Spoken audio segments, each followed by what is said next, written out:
All right.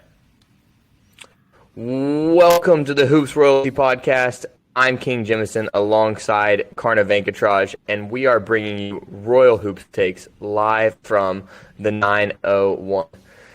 We've got a lot of Regal Hoops news and action to discuss, but let's start with the big headline related to our Memphis Grizzlies, Karna. Adam Silver, before Game 1 of the Finals, was asked about Ja Morant's impending investigation and suspension for once again flashing a gun on Instagram Live. And here's what he said. Let me just read this for you because I think as Grizzlies fans, it is quite harrowing to hear from the league commissioner. Here's what Silver said. We look at both the history of prior acts and we look at the individual player's history as well. And the seriousness of conduct. In terms of the timing, we've uncovered a fair amount of additional information. We probably could have brought it to a head now, but we made the decision, and I believe the Player Association agrees with us, that it would be unfair to these players and these teams to announce in the middle of this series, to announce the results of that investigation. So, Karna, when you hear those words, what is your royal decree on what this means for the length of Ja Morant's suspension and the severity of any other punishment he may receive? King, my royal decree is not a happy one, even though I'm smiling. I think the minimum that we see Ja in February. He misses the season opener, obviously. That's not a question. He misses Christmas for sure. I think February is when you're going to see him. That at minimum, like it's just not even a question at this point. When you go from being the face of the league to someone who's flashing a gun online, you become an issue for the league, and they're going to come down hard. And I think what their concern is, and rightly so, is that Ja will set a precedent for younger athletes coming into the league that it's okay for this behavior to exist. And because I think what the league is counting on is and Giannis is kind of plays in between this. I think if I were to pick, if Adam Silver's talking and he's picking one person to represent the league, it's Giannis. But the most culturally relevant person to the younger fans in the NBA is Ja Morant.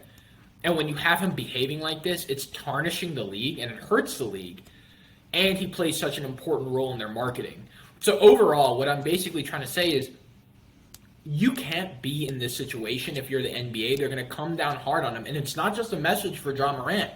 It's a message for Jalen Green. It's a message for future draft picks. It's saying, hey, leave all that childish stuff. Check it at the door. You're now a professional in the league. But I also have a second royal decree. I know we're talking about the Ja Morant. We can come back to this one. But my other royal decree is that this series, Nuggets versus Heat, will be one of the most lopsided finals in NBA history, looking at the 2002, right next to the 2002 Lakers-Nets series, and the 1971 Bucks and Bullets series, where the average margin of victory was 12 points, and everyone was playing in the shortest shorts possible. So, overall, going back to the Ja thing, we can get to the other royal decree in just a second. I don't think you see him till February. I think it's not just a message for current stars in the league. It's a message for future stars in the league that are maybe even in high school, college right now, that use social media as a medium for, endorsements and stuff like that for promoting themselves. This is the way you need to manage your social media so that you are not an embarrassment to the league. So it's not just about Ja Morant. Adam Silver is going to make an example of him for the future of the league. Yeah, and this is another thing that Adam Silver said on Friday in a later press conference. This was at an NBA Cares event in Denver. He said this is a gun safety issue. It's not about political rights, it's not about legal troubles. It's about gun safety. And he says, I feel across the board, regardless of what people's individual views are on gun rights, everyone feels firearms should be handled in a safe way, and waving them around or displaying them in a certain context is not consistent with gun safety and is not the proper message that an NBA player, particularly one at Ja's level, should be sending to the tens of millions of followers he has. those are pretty damning words from the commissioner, and it's hard to argue with any of them. I've said on previous podcasts that I don't think it's really fair to suspend him for long for doing something that wasn't illegal. However, when you hear Silver explain it like that, you're like, well, this does go so far beyond the legal consequences. This goes to the kind of influence you're having on society. And Karna, you spoke eloquently about why Ja, particularly being the face of Memphis, it's so important that he is coming out against gun violence because this is a city that's riddled with it. But I think just as an influencer of young people, period, just thinking or showing that you think it's okay to just handle a gun in that way is incredibly dangerous and could literally lead to people hurting each other or hurting themselves because they think that's okay. No. Yeah, and one thing I'd want to point out, and it's kind of a discussion that we had before, is in a lot of ways, pop culture has become a more violent marketplace. And that comes from social media, that comes from a lot of different things. And I think the best way to kind of track that, and it tracks with the NBA as well, is and I'm going to sound like such a boomer saying this, but looking at how rap has changed, right? You know, violence was always kind of part of rap music, and you know there's no bigger fan of rap music than me, right? King knows that for sure. But you see what they rap about, what they glorify, even from when you have like older albums like Illmatic that talks about violence more in the lens of it's an everyday issue that we have to deal with, and it's a reality. But now you have violence being glorified by rappers. And I think that change is mirrored in what the NBA is talking about, which is they don't want that change. They don't want to be associated with a more violent pop culture marketplace. And I think that is something that Adam Silver is really trying to stop. Like Gilbert Arenas years ago was an anomaly. But now if you have Ja Morant and Mikey Williams and younger basketball players, you know, falling into this behavior, you're going to have issues for the league. And I think, you know, as a role model in the NBA, Ja Morant needs to hold himself to a higher standard. And I think that higher standard, whether he will hold himself to it, the NBA is definitely about to hold him to that higher standard. It certainly seems that way, and it's really hard to argue with. Now, here's what I will argue with, Karna. Adam Silver said he didn't want this to be a distraction to get people's attention away from the NBA Finals.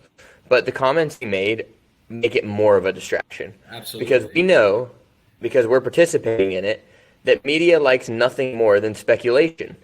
When you don't actually have facts to report, but you have little nuggets, little hints, that's what really gets the media machine firing.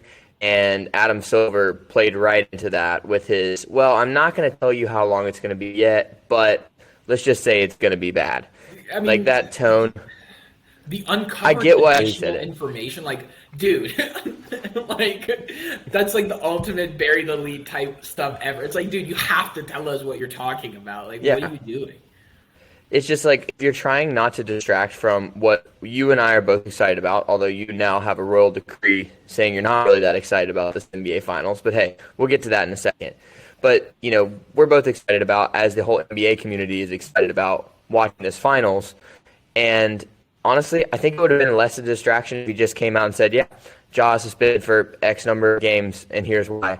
Then the story just kind of ends. But instead, we're going to drag it on, and I think it's honestly just one more way to keep people invested in the NBA well into late June. Yeah, but I agree. And just going back to my point real quick, like, the violent marketplace isn't just in NBA and in rap music, right? Like, it's on like Game of Thrones and all, like these shows like that are become gratuitously violent are also part of it. So what I'm saying is like the NBA just cannot be associated with something like this. They shouldn't be. But let's run into, I think we talked about Ja. We know that suspension is going to come down a couple days after the NBA Finals ends. So let's talk about those NBA Finals. What do you think about my second royal decree? It's going to be lopsided. Is Jimmy Butler going to show up? So my question for you, Karna, is did Heat miss an opportunity to steal game one? Because here you are saying that this is going to be the most lopsided March victory in NBA Finals history, and it's hard to argue with that. But at the same time, Game 1 was an 11-point game. The Nuggets had their second lowest scoring total of the playoffs, just 104 points. They made just 8 threes on below 30% shooting. You had Bam Adebayo having his best game of the playoffs, offensively at least, with 26 points, 13 rebounds, 5 assists.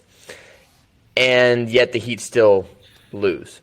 And I feel like the cumulative rest advantage that the Nuggets have actually is only going to get stronger over the course of the series. Yeah. I think the Heat had momentum that the Nuggets did not have going into Game 1. So I thought that might be their best chance of the whole series to steal one in Denver. They didn't get it despite terrible shooting by the Nuggets. The Heat miss an opportunity here that they're going to live to regret. I don't know. I think this is my thing. I think it's a little bit hot takey for me to say, oh, there's going to be like a larger margin of error. The only thing, there's two competing things in my mind, right? The Nuggets didn't have their best shooting performance, 8 threes on 30% shooting, like you mentioned.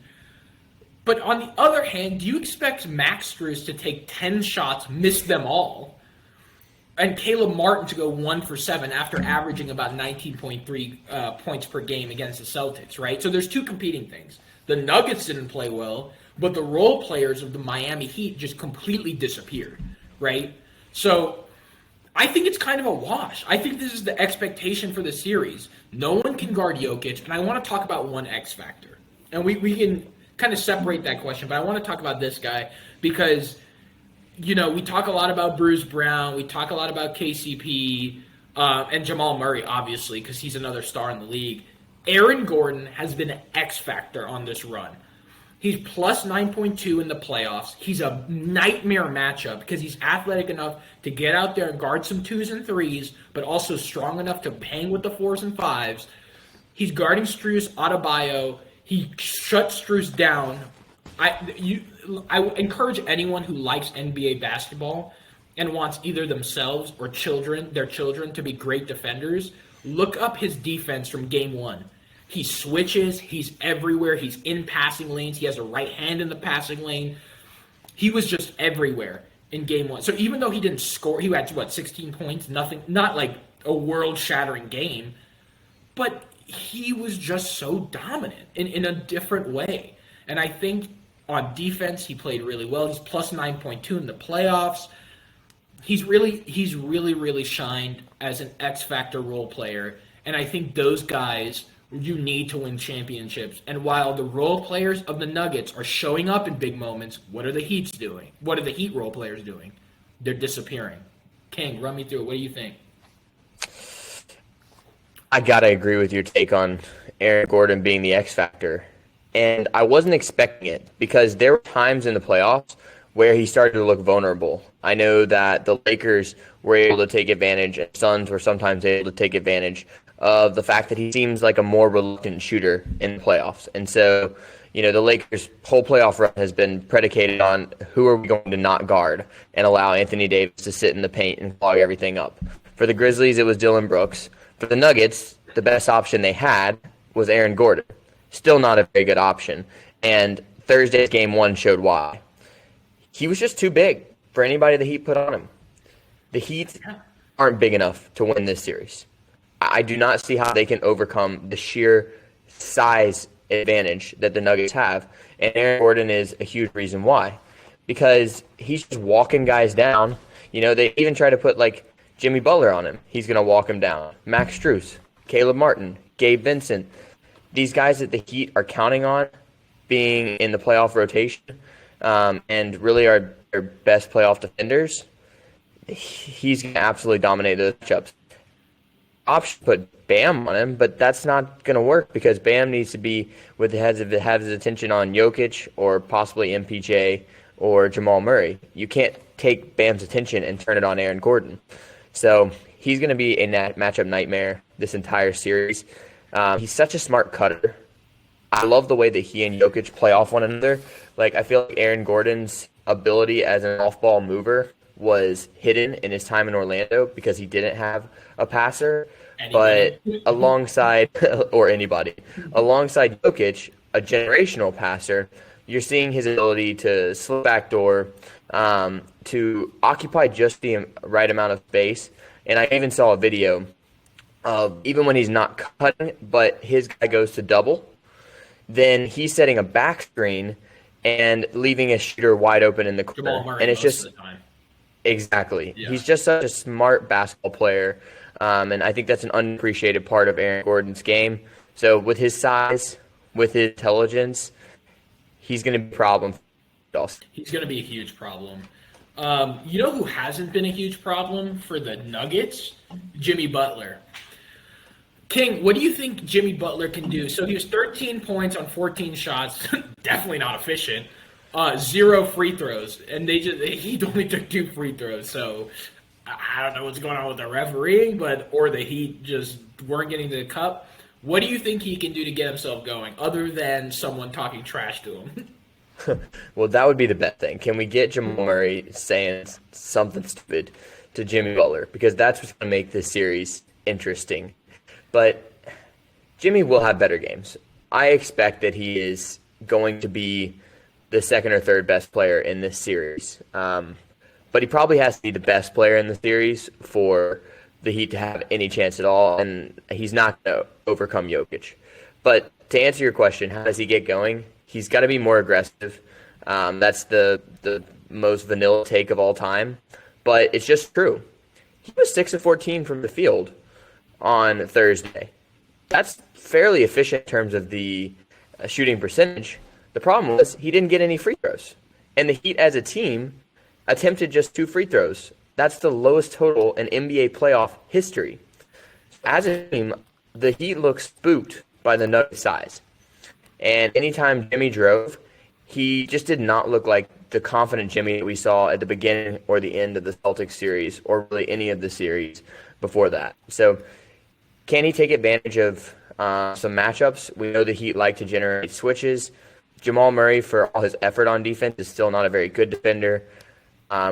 Jimmy Butler should be able to take Michael Porter Jr. off the bounce. He should be able to take Jokic off the bounce. But in game one, he looked spooked by their size and length.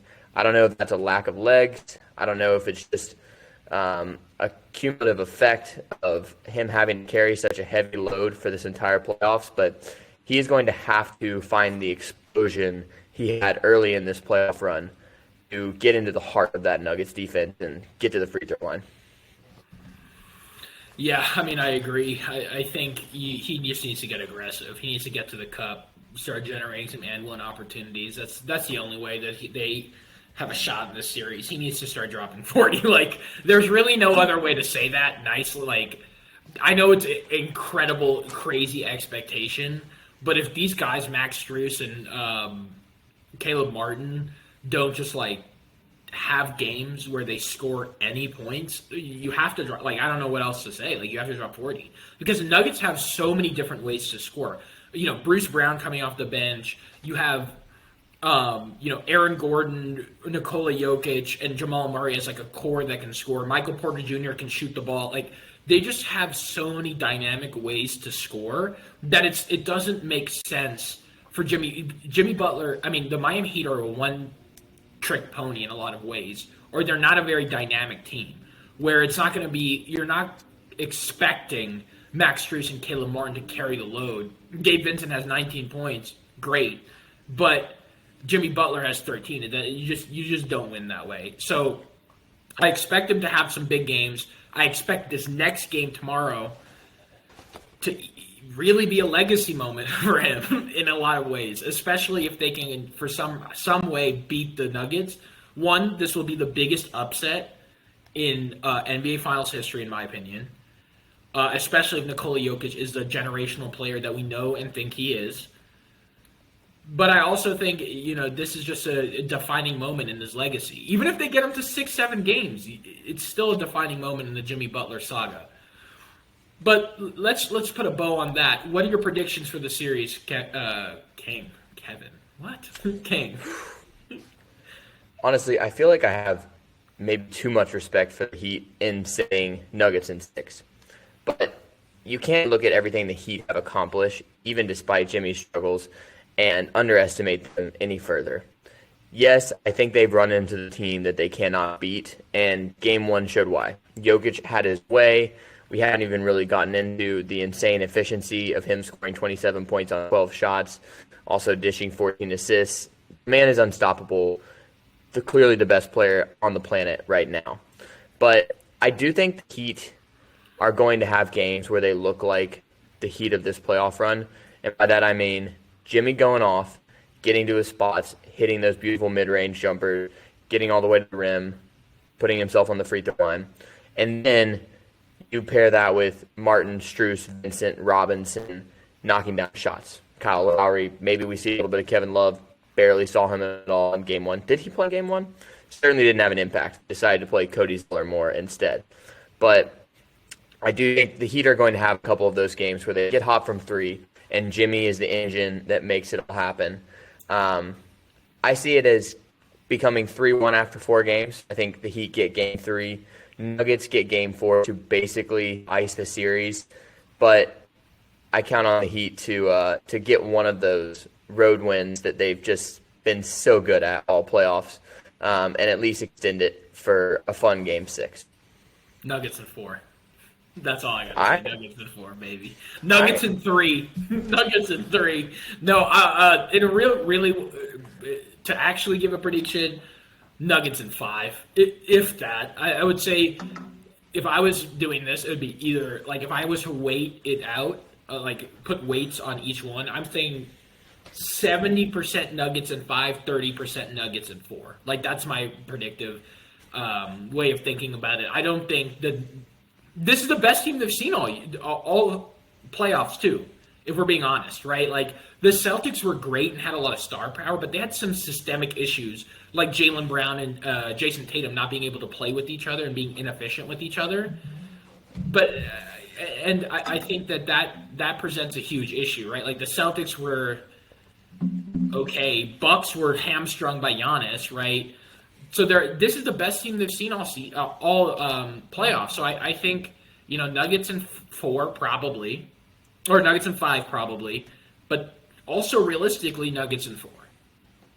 Sweet potential is there, yeah. And the sweet potential comes from the fact that Jokic presents too many unsolvable problems for a team whose basically biggest player is 6'9". Like I know they have bigger players on the roster, but among their key guys, Bam Adebayo is the biggest at 6'9". They are an extremely small team, and they overcome that with sheer will, with a genius zone defense, with shot making, with turnovers. But here's the thing, those things don't work as well against a generationally efficient offense like the Denver Nuggets that is operating like the best offense of the regular season, even in the crunched atmosphere and the tighter half-court defenses of the playoffs. Let me ask. Yes, they didn't. Oh, sorry. Go ahead. No, finish up. Sorry. I was going to say the Nuggets didn't look as good offensively in Game 1, and that's where I say the Heat missed an opportunity to really make it a great series because that was the game where the Nuggets weren't hitting their threes every time that Jokic generated an open one, and you have to take advantage of that because really the only way to beat the Nuggets is to outscore them. And they do it. Well, I'm saying that you're not going to shut down the Denver Nuggets. You can't do that. So you have to be able to have an incredible offensive night yourself. Like, look at what the Suns did in winning 2 games in that series. You had Booker and Durant just absolutely going off. The Heat have that in them, not because of 2 players like Booker and Durant, but because of their collective shot making, which has been the craziest phenomenon of this playoffs. And I think we'd be remiss to say that like Tyler Hero wouldn't make a huge difference in the series. And he may be back. He may be back for game 2. Yeah, he had a broken hand or a fractured hand, something like that. Yeah. But yeah, I mean, I agree. Like, I think if he comes back and I don't think he's going to come back 100%, obviously. But even his presence on the floor will start to open up things a little bit more for for Jimmy Butler to get to the cup because you have to start worrying about Tyler Hero's shot making. Yeah. But one thing I wanted to ask you, we talked yesterday about Spo's legacy and Jimmy Butler's legacy. I think we both know that if they're able to come back and win this series, it'd be a huge upset. It would be obviously this big thing for both their legacies. King, can you do an evaluation of their legacies? Is it get better? Does it not change, or does it get worse if they go out in four? Or if the Heat go out in four, what happens to the legacy of Spo and Jimmy Butler? I think it's another feather in each of their caps. It's really hard to negative about a season in finals if they get swept. I know the Nuggets are not a historically dominant team based on the regular season, but I think we all know by this point that they basically tanked the end of the regular season. Their 7-10 stretch in the final 17 games was not emblematic of how good this team is. They've been building something for years there, and this is just a year where it finally boiled over. Plus, they got a hold of a weekend West. So losing to the Nuggets, there's really no shame in that. The fact that they knocked out the Bucks, the Knicks, not quite as impressive, but the Bucks and the Celtics to get here is just insane. The fact that Jimmy Butler broke Holiday, the fact that Jimmy Butler broke Jaylen Brown. I mean, he's just an all-time playoff riser. I'm not saying he's an all-time playoff performer. That's not fair, but just to look at the way he elevates his game from the regular season to the playoffs, it is a thing of beauty, and it's why the Heat, no matter their seed, are always dangerous. If I was an organization that for some reason landed Jimmy Butler, I would put somebody in the stadium that would just yell, just talk trash to him. I would just find someone on the court, somebody to just talk trash to him and just elevate the moment. The dude would be an MVP candidate every year. It's crazy. I've never seen anyone so. I think a lot of people talk like that, and they have. Kobe was kind of had that mentality, right? He just had a killer mentality. I think JB is the closest thing that we've seen to that mentality. Don't come for me and say I think Jimmy Butler is just as good as Kobe Bryant. I don't.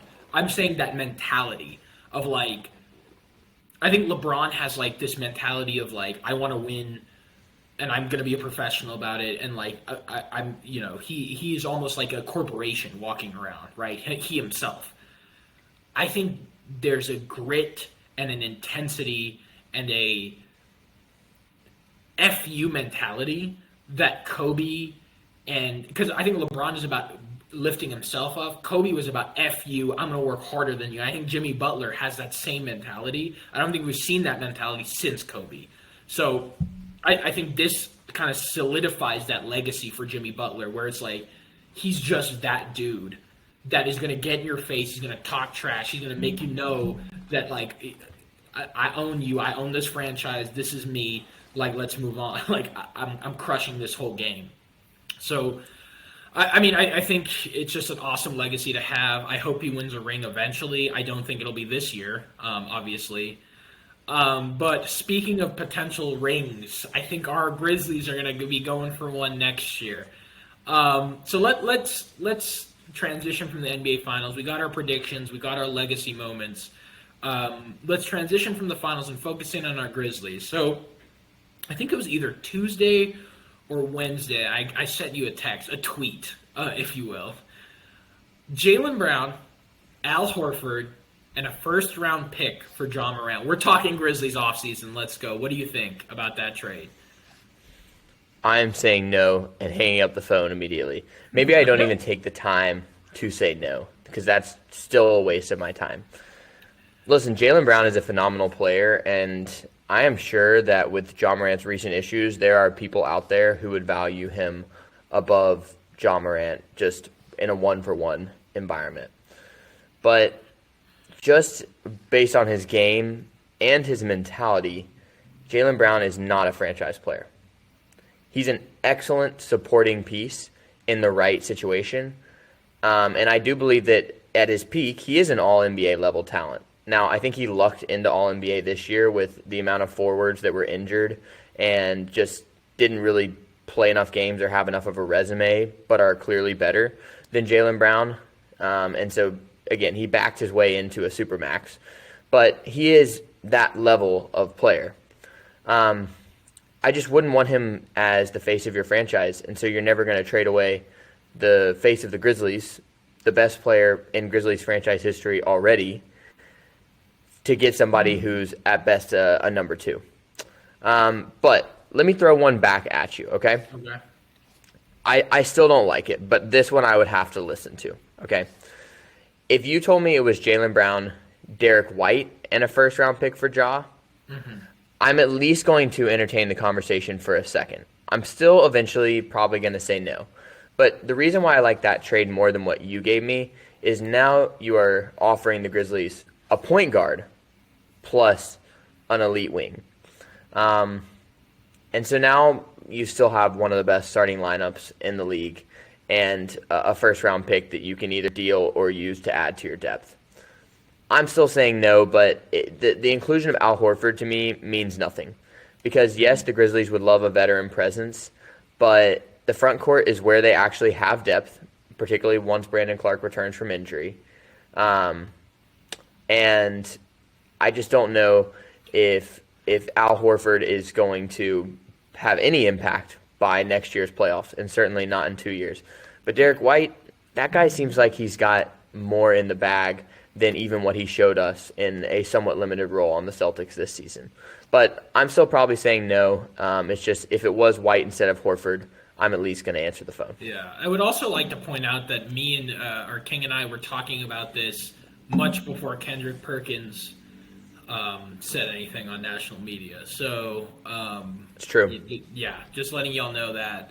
I swear to God, Kendrick Perkins just gets on Twitter before the game and just figures out what he's going to say. Anyway, that's beside the point. One thing I will just push back on real quick, I hesitate to think about these trades in vacuums, right? Where you talk about Jaylen Brown kind of in this one-for-one kind of trade machine world, but I think to think about how Jaylen Brown maybe fits in with a Desmond Bane or a, Jaren Jackson Jr. I don't think he fits in well. Don't get me wrong. I don't think he fits in well with those guys. I'm just saying I think that he solves some issues in providing a solid wing that D-Bane and Jaren Jackson can play off of more effectively. And even though he's ball dominant, he's much less ball dominant than Ja. So I think there's something to be said about some sort of maybe a slightly better chemistry with those three guys than Ja Morant. No, I got to wholeheartedly disagree with that. Well, hold on. Let me rephrase it. Okay, I'll give you a chance to rephrase. I'm not saying Jaylen Brown wouldn't I'm not saying Jaylen Brown would drastically improve the team. I'm saying Jaylen Brown, thinking about in the vacuum of the trade as Ja Morant, or think about the trade in a vacuum, right, is not as beneficial as thinking about how these two guys could fit into the culture of the team, rather. That being said, I agree. I don't think we should take the trade. I think Ja Morant's a much better player. I just hesitate to think about the trade in terms of getting players in and getting players out without thinking about the chemistry of the team. Well, and that's actually my biggest point about why the Grizzlies should not trade Ja, is I truly don't believe you could find a better three-man fit of under 25 stars than Ja Morant, Desmond Bane, and Jaren Jackson Jr. Because you have an elite point guard creator, you have an elite wing shooter who's growing into his role as a defender too in Desmond Bane, and an elite defensive big who can also stretch the floor in Jaren Jackson Jr. So I'm not saying that I do believe they are the best under 25 core. I'm not saying that they're the best three-man fit in the NBA, but if you're trying to build a franchise for the long haul, I don't know how you could pick three players who, even just based on positions and based on skill set, fit better together. Do you think Desmond Bane's – do you think he improves year over year? Or do you think he's going to hit a ceiling soon? Because his improvement has a ceiling. Do you think he fills in the role of actually what Jaylen Brown is to Jason Tatum, where he's like a secondary star? Do you think that's his ceiling? It depends on his ability to improve the handle. his shooting is probably already reached a ceiling, but his ability to create that shot, that might be limitless. Who knows? It was dramatically improved from last season to this season. And I think what people don't realize is that the foot injury that he suffered back in November and that he just got operated on here in May, that limited his ability to generate his own shot. At the beginning of the season, he was averaging about 25 points a game on similar efficiency because he was able to get to his spot and elevate to shoot whenever he wanted to. But for the rest of the season, after he returned from injury, he didn't return because it got better. He returned because it wasn't getting better, and it was just like, we have to play through it kind of situation. And when he returned, he was more of a spot-up shooter. He needed a little bit of time to get his shot off, and I think you're going to see a Desmond Bane, at least by the middle of next season, who is back to creating his own shot at incredible efficiency. I want to run a couple names by you real quick because you said you made a claim, and I just want to see how much conviction you have behind your claim. So you claimed that you would not have anyone else in Ja Morant's position as a core of under 25 players. Is that correct? Ja's the guy. Hey, say that one more time. Ja's the guy you want out of under 25 players, under age 25 players. Ja Morant is the guy that you want to pair with Desmond Bane and Jaren Jackson Jr. There's no one better.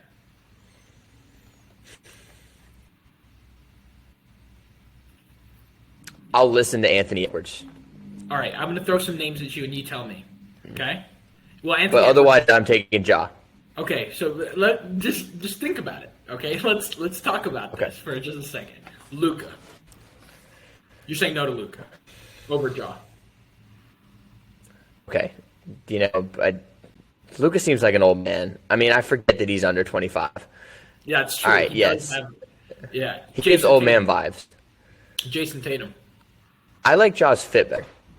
Okay, that's fair. I think he's a slasher, and Ja can be a true point guard when he needs to. I agree with that. Hold on, give me one. Hey, sorry guys, we had a little technical difficulties, but I'm still grilling King because I do not believe in his convictions of under 25 players. He paused on Luka. He said he might. Wait, do you say you might take Luka or no? You're not taking Luka. No, I Nah, you see, I got you. I want Ja Morant's aura. I don't like Luka's. I love Luka's game. What am I talking about? That's a very tough one. And this is what I'll say about Luka's game. It's going to be around for a while. Like that. It is to be around for a while. Like it's not reliant on athleticism. It's not reliant on getting to the cup. He's a good shooter. Luka's a guy that I would also pause for. But I'm gonna package these two next guys together because I don't think they play very similarly, but they do similar things in a lot of ways. Or they provide kind of the same thing for each team. Shai Gilgeous-Alexander, Trae Young, and I'm going to throw in Darius Garland here. Yeah. No, right? All four of the guys, I'm going to throw Luka in that too. So Luka, Shai, Garland, and who's the last one you said? I said Luka, Shai, Trae Young, and Garland, and then Luka. Oh yeah, Trae Young. All of them are great creators, and you just see Desmond Bane thriving alongside them. You can see Jaren Jackson Jr. thriving alongside them just because they're going to get a lot of open shots. But Ja can generate those open shots too. Of those guys, I think that Luka is the best player. I'm going to say followed by Shai, followed by Garland, followed by Trae. Wow. Okay? Yeah. Okay. In terms of fit on the Grizzlies, I would go Luka, Garland, Shai, Trae. I agree with that. I don't think that a starting backcourt of Trae Young and Desmond Bane has enough dynamism or enough athleticism. They would get taken advantage of. Shai is really, really – he's a great passer, but he's a score-first guy. And so I'm not sure that in that way you're maximizing the fact that you would also have – to potentially all-star level scorers in Desmond Bane and Jaren Jackson Jr. But yeah, either Garland with his with his passing is going to bring the best out of other guys. Again, I'm wondering now, is there enough athleticism there? Ja Morant's already enough of a size deficiency alongside Desmond Bane. It's even bigger with Garland. But yeah, I will take Luka. I will go ahead and say that if you could swap Luka for Ja 1-for-1, particularly given Ja's recent off-the-court issues, I'm going to take that. Those other three guys, I'm keeping the best player in Grizzlies franchise history and most exciting player in Fair the enough, NBA. and I think there's a case to be said that Ja, you just can't get rid of him either way. Like, No, you can't no. get rid of him. I mean, you want him there, right? Like, that's unfortunate phrasing. Like, you want him in the building because he is so important to the Grizzlies and to the NBA and to, he's gotten more eyes on Memphis Grizzlies basketball than any player in history. So, Yeah. I mean, Zach Randolph I love Ja. has his number in the rafters, but there's no guy that's excited the fan base like Ja Morant has. Yeah. And grown the fan base. Like, before, the Grizzlies were a big deal in Memphis, but you'd be hard-pressed to find a Grizzlies jersey anywhere else. It's actually funny. Besides maybe people. I was getting my haircut today, and I explained that I just moved from Memphis, and I was teaching. I was teaching in Memphis, and he said, "Oh, my kid loves Ja Morant." And Yeah. I'm like, yeah, he's really speaking to this younger generation, so that's why the NBA is going to come down hard on him. I think so. But you honestly, go ahead. Well, let me complete this thought on this. Who would you rather take this? The only I'm saying is probably Luka, but I'm not sure either the Grizzlies or the Mavericks would do a Luka for Ja 1-for-1 swap. I know the Mavericks wouldn't. I don't think the Grizzlies would either because Ja Morant is the identity of the franchise, and that's for better or for worse.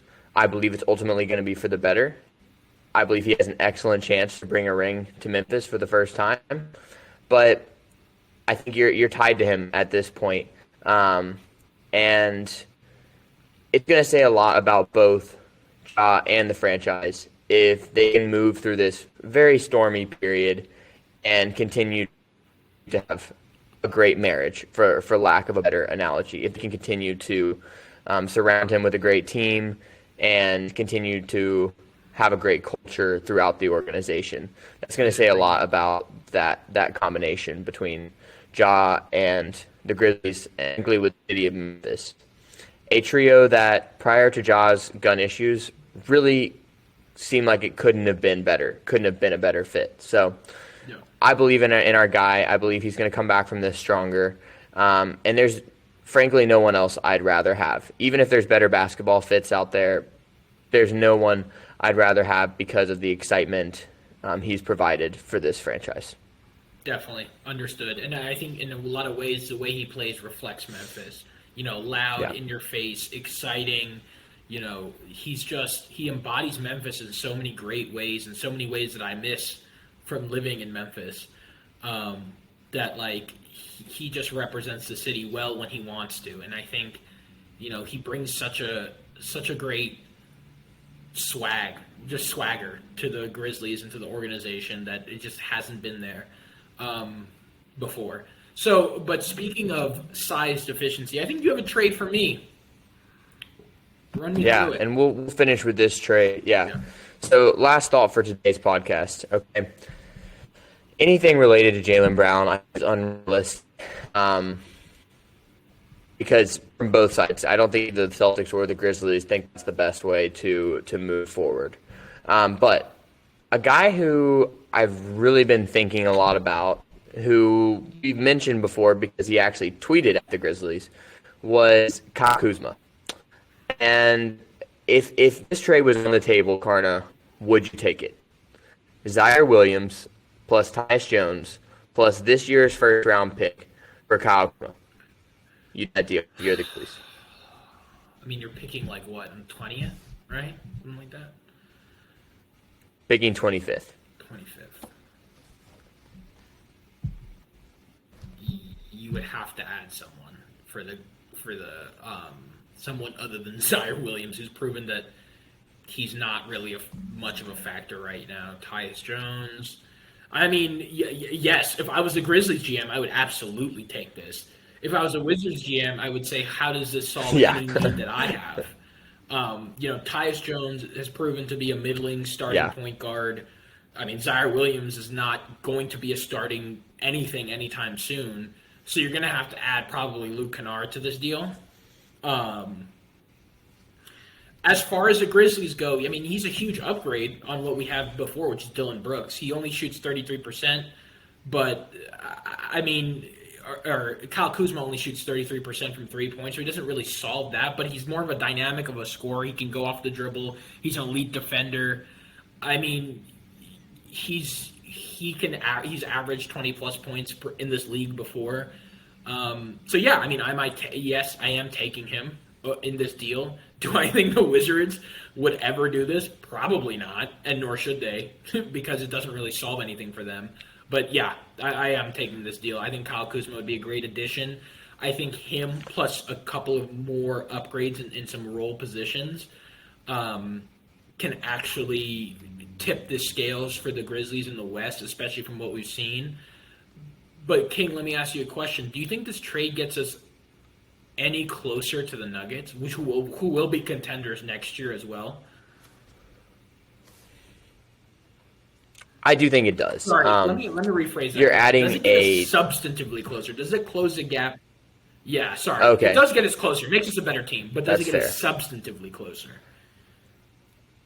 I mean, people forget the Grizzlies were only a couple games away from the Nuggets in the regular season standings. Obviously, finished above the Nuggets the previous year when the Nuggets had an injury-riddled season.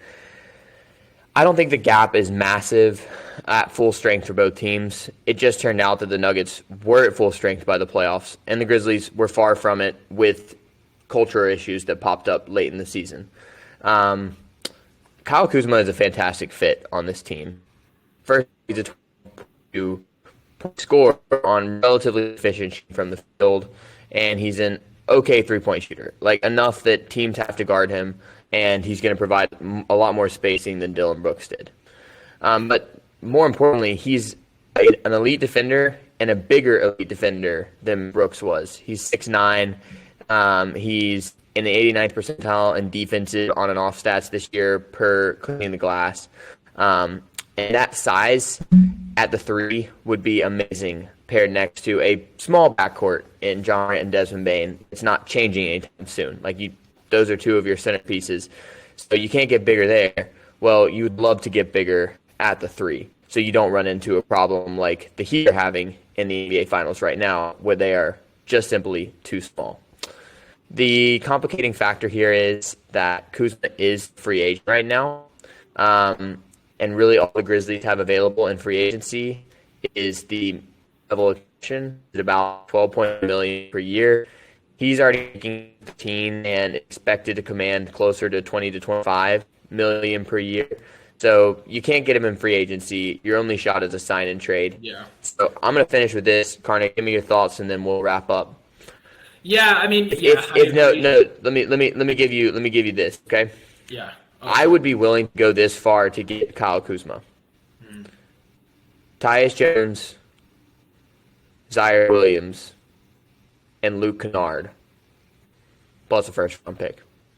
I hate it, and you're going to now have to use the MLE to sign another shooter. And I cannot tell you at this moment who that's going to be. To the league that you're in win now mode, though. It is a big sign you're in win now. And I think it's interesting to the Wizards because they need athleticism on the wing. And that's where you include Zaire Williams as used to be a promising young player. Still a lot of talent there. They would love some better point guard play. You've got Tyus Jones. And they need three-point shooting. There's Luke Kennard. Obviously a pick, possibly even two, is what's really going to be enticing for a team that's not in win now mode like the Wizards. But I believe Kuzma would be a great fit on next year's Grizzlies. He would be an ideal three because he's a solid scorer, a relatively efficient scorer, and he can create his own shot. He can provide some secondary creation while also playing elite defense. So, Kyle Kuzma, we need you in Memphis. Yeah. Come on, man. Cozy Corner's great. Central Barbecue, fantastic. Like Porch and Parlor, great steakhouse. Come on, dude. I just named 3 food places. Beale Street. Fashion, probably. You're going to love it. I don't know. You will go to Beale Street at least once. At least once. In Memphis. So just think about that. But yeah, I agree. I think it'd be great. True. Any predictions, real quick? Give me a prediction for Game 2 of the finals. Nuggets win. The Heat are going to take this game extremely seriously because they know the importance of going back to Miami 1-1. But I think, frankly, their best shot is going to be Game 3. That's where the series is going to come to a head. Not that the Nuggets are going to lose the series if they lose Game 3, if they were already up 2-0, but that's the game that Miami has to get. This Game 2, with as tired as the Heat already looked, with as dominant as Jokic was, I don't think that's getting solved in one game. I got Nuggets. So yeah, I got Nuggets in Game 2 comfortably. Yeah. But I got both teams playing better. Also, I think it's going to be a more offensive game. I got Nuggets by more than 10 tomorrow night. Yeah, I think they win by more than 10 tomorrow night. Wow. Yeah. I think it's right about a 10-point margin, but I'm expecting a more entertaining game with a lot more Jimmy Butler. Money on that take. I'm just telling you, I think they'll win by more than 10. I'm not going to put money on that take. But that's it. King, get us out of here. Well, that's it for the Hoops Royalty podcast. We hope you enjoyed these Royal Hoops takes live from the 9-on-1. We will see you next week for more on the Memphis Grizzlies offseason, the NBA Finals, and more. With that said, go Grizzlies, go Guardians, and go golfing. I mean, come on. The weather's beautiful outside. So